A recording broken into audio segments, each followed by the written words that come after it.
Welcome to the Soul Health Mentor podcast with Nadia Kraus. Learn how to move your awareness out of your mind and into your heart so you can embody your divinity, experience joyous peace of mind, and create your most vibrant life by opening to receive your soul's sacred medicine. Hello, beautiful soul. Hello, strong heart. Hello, brilliant listener. Welcome back to Soul Health Mentor Podcast and Out of Your Mind and Into Your Heart Wisdom. It's all about your sacred medicine, specifically your soul's sacred medicine. This week I'm talking about one of my favorite topics. It's the topic of trusting the dream your soul has for you. I'm talking about something that can feel quite nebulous because, quite frankly, it is not something that we are typically taught to explore in society at large. And the pandemic has brought upon us an opportunity to deepen these existential questions that have been asked since the beginning of time, I think, maybe by the minority, but they have been asked. Now you want to know what those questions are? They are, who am I and what is my purpose? Why am I here? And what am I supposed to do with my life? I think during the pandemic it became very clear that the retreat that happened forcibly asked many people, many souls, many hearts to ask themselves, who am I actually? And what is my purpose? Because maybe all of a sudden they realized that the job they had didn't fulfill them. I know I was one of those hearts and souls. When the pandemic started, it was so clear to me that I wasn't going to be able to uphold the corporate health coaching job that I was in for another 5 years. I barely could imagine doing it for another year. I was that burnt out. I was that depleted, and I was that unhappy because the corporate healthcare system is not necessarily a system that really truly cares. It is about fulfilling agendas, and it was something that was killing my spirit and really having me be unhealthy. I was gaining weight due to the stress and not eating right, grabbing simple carbs and sugars for fuel to push through my days. And I wasn't exercising, I was sedentary, and I was thinking to myself, am I going to allow this job to kill the dream my soul has for me? And now you might be wondering why I keep using that term or that sentence, that terminology. Why do I keep saying the dream your soul has for you? I keep saying that because I've felt my soul through my heart all of my life. I've been very connected to my heart, and I've been very connected to my heart's wishes since a teenager. And I have my parents to thank for that, and obviously my essence. But I say my parents because my parents were spiritual seekers. So in our household, in our family, it was normal to talk about existential questions such as who am I, what is my purpose, why am I here, and what am I supposed to do with my life? My dad was reading spiritual books at the age of 50 and telling me about them. When I was 11, 12 years old, I heard about the law of attraction the very first time, and my dad was telling me that I could be and have and do anything I wanted in my life. So it was all about potential. That's what it's about. Your divine potential is the dream that your soul has for you. Every single one of you listening right now, right here and now to this podcast episode has divine potential innate divine potential, and your soul's gift is unique to you. Your cosmic makeup is unique to you. And there are so many cosmic blueprints you can work with. I specifically work with the Akashic Records first. Your original divine soul blueprint is your soul without a body. So it's your unique imprint. It is without a body. It is sound and frequency and essence and color and obviously oneness, anchored in divine source, in divine love, oneness. But when you incarnate as a soul in a human body, you incarnate as a soul to have a human experience. And then there's a certain translation happening. How does your divine potential, your soul's essence, get translated into your humanness?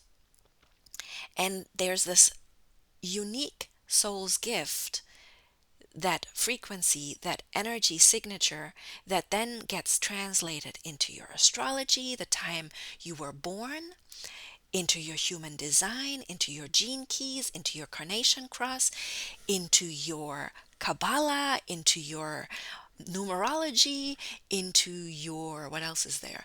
Enneagram. There's so many different cosmic blueprints that you could read, but the point of origin is always your soul. So when adults say, "Ooh, that's a spirited child," that child is still very connected to their spirit and is very spirited in their actions. So as a child, you know who you are. You actually know your purpose in the moment. Children are very much in the here and now. You know why you are here. And you know what you're supposed to do with your life in the sense of the present moment, the here and now. Children know their gifts because they follow their heart. And then starts a deconditioning process. Be quiet. Don't be so loud. Don't laugh so much. Don't do that. You've got to get good grades. You've got to listen. You've got to sit still. You can't be getting up every hour and dancing. You've got to sit still for 6 hours and then you got to come home and do your homework. No, you can't play in the tree. No. So that's when we start forgetting. And we live in a time right now where many difficult situations on the outside are showing us the disconnect on the inside and are inviting us to trust the dream our soul has for you. Trust your divine potential. That's all that means. So let's talk about it. I've already touched base. I don't know about you, but I don't remember being taught any of the divine potential stuff in school. Not at all. I got it from my parents, and that's probably the place it needs to start. But when we're talking about societal structures that no longer work, then the school system is one of those societal structures. I remember being taught that it is important to get good grades so that I can get a degree. I remember being taught that only with a degree will I be successful in life. And I also remember being criticized for my weaknesses and told that I need to work on my weaknesses instead of showing me how to focus on my strengths to fulfill my divine potential. So that's what I remember. I also remember knowing that it was wrong. I just always knew who I was. I always had a very strong sense of myself over and via my heart. What I didn't know is that I was actually accessing my Akashic record via my heart space. Because our heart is the gateway to our soul. And the Akashic record is, imagine it like a spiritual Google search option that connects you with your soul, that has you understand higher vantage point views, why something's happening, what the root cause is, and then the root cause obviously causes the consequence. So you understand the higher vantage point view, the root cause and how you can actually change the root cause to manifest new realities. And that is something that I was connected to as a child. My parents were teaching me about such laws as the law of attraction and the law of prosperity, the law of divine compensation. And while that was a wonderful seed that they planted, they didn't have access to their Akashic record. And at the time, the Akashic record wasn't something that was wildly talked about. I said wildly. Oh, that's funny. I meant widely. Ah, but it is wild. It is wild and wonderful. And I remember the first time seeing a book about the Akashic records in Germany in the 90s. And when you Google the Akashic records in Germany, in German context, then Rudolf Steiner is the first person that will pop up. And Rudolf Steiner is the founder of the Waldorf School. And the amazing thing is that the Waldorf School focuses on the child's strengths. They focus on building the strength. Because guess what? When you focus on building the strength, everything else falls into place. And you're not meant to know and be everything. You're not meant to be all encompassing. You're a specialist. The whole focus on your weaknesses, that's a corporate structure. A corporate structure that wants you to know everything in case someone is sick. You have to fill in for someone else, do their job. That's a corporate structure. That is not how a soul is designed. A soul is a specialist. A soul is unique. You are as unique as a snowflake. So nobody tells you that. And it is something that we are reclaiming as spiritual warriors, having a very unique and individual dream, which is to fulfill our divine potential. And then there's this collective dream, because when we do well, the more we do well, the more we can help others do good. And then we awaken the collective dream where every single soul uses their soul's gift to fulfill a social promise. Everybody wins when you win. So now we're waking up to that reality, but we're also faced with the conditioning. We're faced with all of the things that have taught us not to trust ourselves. So in the context of trusting the dream your soul has for you, we also have to ask the question, how do you trust yourself to trust the dream your soul has for you when you have been conditioned not to? And the best place to start is to realize that it begins with trust. The trust in yourself. The trust in yourself has been disrupted in your childhood conditioning. Your parents did the best they could. They very highly likely and most probably had parents that also just did the best they could. And they didn't have parents that were talking about divine potential or fulfilling your potential or knowing about the law of attraction or knowing about the Akashic records. My parents are the reason that I discovered the Akashic record. Yes, I came in with it in this lifetime. It was this innate, dormant, divine potential that I carried within myself and I utilized as a young child.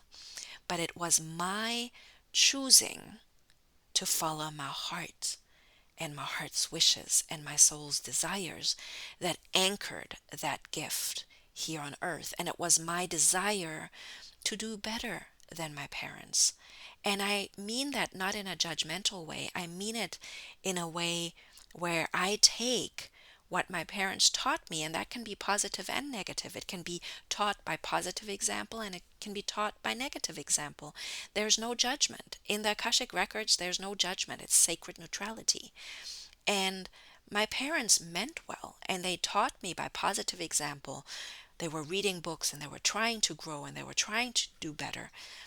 And then they taught me by negative example because they were tied up in their own negative karmic blocks and restrictions and not knowing any better and not having that access point of higher vantage point views and root causes, and then being able to eliminate root causes and doing better with new choices and new actions. They didn't know that.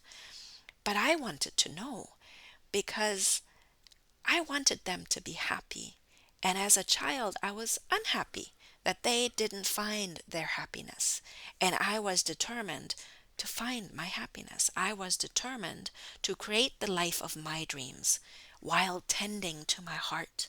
I was determined to manifest the dream that my soul had for me. And it took training the spiritual muscle of trusting myself. I had one thing going for me, and that was my intuition. Intuition. My inner teacher, my Akashic records, my spirit guide team. I was connected to that from a very early age on. And I always fiercely trusted that, unapologetically trusted that.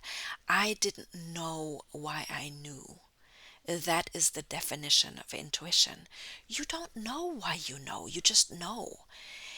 And then conditioning can keep you from following that gut instinct.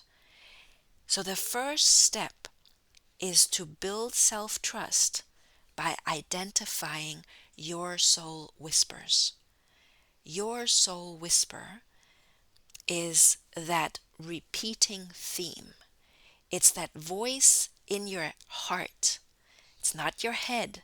That's why I say out of your head and out of your mind and into your heart, because the mind is conditioned. That's often monkey mind. That's often the conditioning. Oh, you can't do that. Oh, you're supposed to do this. Oh, you can't do this. And when you come into your heart, go into that desire. What does your soul yearn for? What divine potential wants to be lived? What are the thoughts that you keep having and your monkey mind tells you, I can't do that? Or your fear tells you, I can't do that. Because there's the safety and fear zone, the comfort zone and fear zone. That's also the conditioned mind. That's the tribe-like thinking. Don't exit these zones because you don't know what's beyond this comfort zone. So fear keeps you in place. But following your dream so that you can manifest your soul's dream, your soul's desire, it takes you moving past the comfort zone, takes you learning to deal with the fear. How do you work through the fear so that you can enter the learning and growth zones where you will flourish? That's the spaces and places your divine potential flourishes. So how do you build self-trust? First, you start listening to your soul whispers. Right now, ask yourself, what is this inner voice that has been trying to get my attention? What is my inner teacher trying to let me know? And you can know a soul whisper because it's a whisper that will not let you go. And if you choose to take action on the whisper, then what is meant for you cannot pass you by. But it does take you taking action. And there's a huge difference between living a fated life and a life where you follow your destiny. Fated life and fate I describe as these negative karmic patterns that are looping, these blocks and restrictions that have manifested because we have a whole lineage of not being able to live up to our potential because we lived in very harsh environments as humans. And yes, we needed that tribal safety and security to survive. Absolutely. It had its place at the time, but now it's outdated. We have never been safer. We do not have to worry about going to the supermarket or getting food and being stabbed.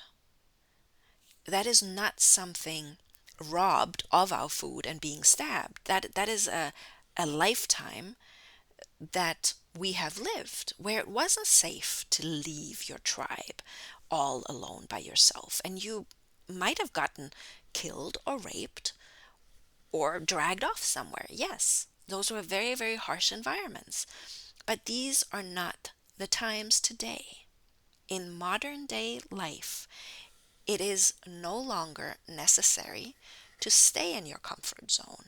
It is no longer necessary to think that it is unsafe to want more. That is your conditioning. And the first step is to identify the soul whisper. Hear it. Stop, slow down, breathe, and listen to the soul whisper. Then you can tell the difference. Once you've identified your soul whisper, you can tell the difference between the conditioned desire and the true heart's wish. Because I'm going to give you an example. I'm an online entrepreneur, an online business owner, an Akashic Records practitioner. That is how I serve with my soul's gift, and that is how I am able to support my clients in their transformation. How I'm able to support my clients in discovering their soul's gift and their divine potential. I love that. I feel so much fulfillment. It's been my heart's wish to serve with my innate soul's gifts and talents and skill sets since I can remember, since 18 years old, honestly. My first business was at age 24. So I've wanted that all my life. That is a true heart's wish and soul's desire. Now, in the online space, you get bombarded with marketing strategies, with things you're supposed to do as an online entrepreneur, with how much money you're supposed to earn. And there's a lot of noise around 6-figure business, 7-figure business, and a lot of things that are conditioned desires. It's kind of equal to, oh, you're only going to be successful if you have a degree. You're going to only be happy in life if you have this amount of money in your life. Guess what? Yes, money is important. Yes, prosperity is important. But my definition of prosperity is money plus happiness plus sustainability. Now, the hustle culture is not sustainable. And I do not need to prove anything to anybody. So this is me giving you an example of identifying a soul whisper. I know my soul whisper. My soul whisper has been to serve from my soul's gift and to create a business serving from that space and place to be true to my essence and create a life in prosperity, which is money plus happiness plus sustainability. It's all about balance and abundance for me. But that conditioned desire that someone tells me, this is what you need to be happy, that is BS. Soul success and the dream your soul has for you is based on your needs, your desires, your standards, and your values. And only you get to define that. And the place to start is in your heart. What do you truly, truly want? And once you've done those two things, identified the soul whisper, through this identification, start taking some action on it. And the more action you take, the more trust you build. And in this trust, you start seeing conditioned desires, things that you're supposed to want. And that's where the terminology chase your dreams come from. You're constantly chasing something, and it's never good enough. It's always outside of you, but that's not how soul works. You don't chase soul dreams. You liberate them by liberating yourself of the conditioning that keeps that dream all locked up and blocked. So that's how it works. Remember, if you choose to act upon your soul whisper, what is meant for you cannot pass you by. And you can identify a soul whisper because it will not let you go. It will just not let you go. You might choose to ignore it, and you might choose to not ever act upon it, but then that is your choice.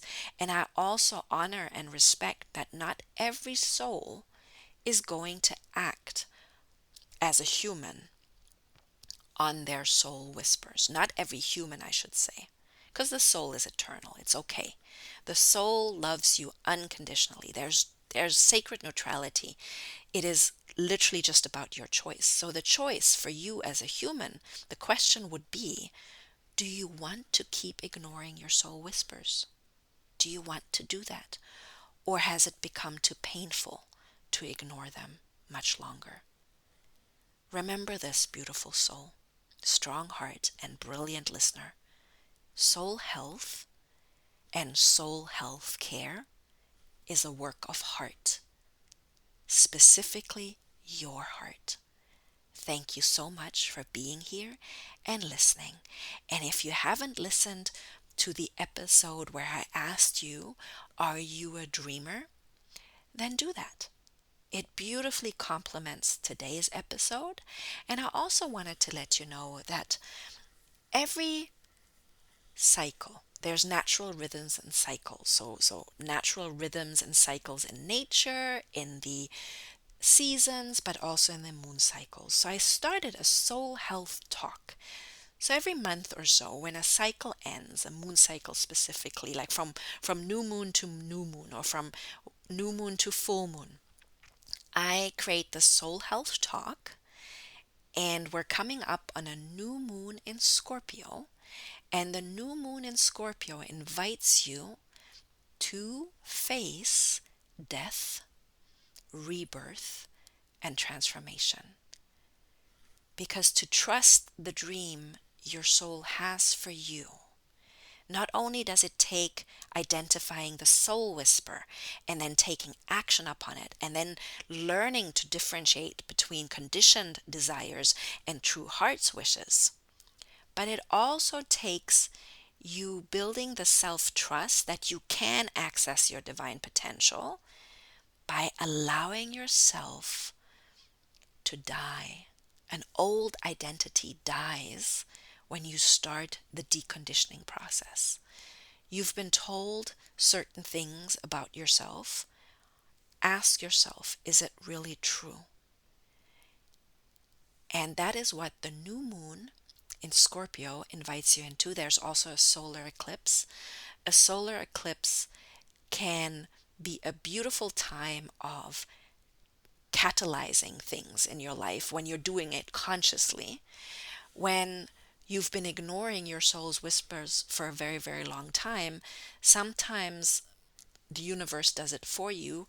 Life situations kind of accelerate, and life situations escalate sometimes, and you can find yourself in a not so wonderful situation. I always choose the route of conscious choice. So I consciously invite you to listen to the other episode I mentioned, Are You a Dreamer, if you haven't listened to it yet, and to look out for my Soul Health Talk, which you can find on my blog, where you can also find all the show notes of the podcast episodes, and that blog you can find at soulhealthmentor.com. Talk to you soon. Thank you for listening to the Soul Health Mentor podcast with Nadia Kraus. If you like what you heard, please subscribe, rate, and review at Apple Podcasts or wherever podcasts are playing.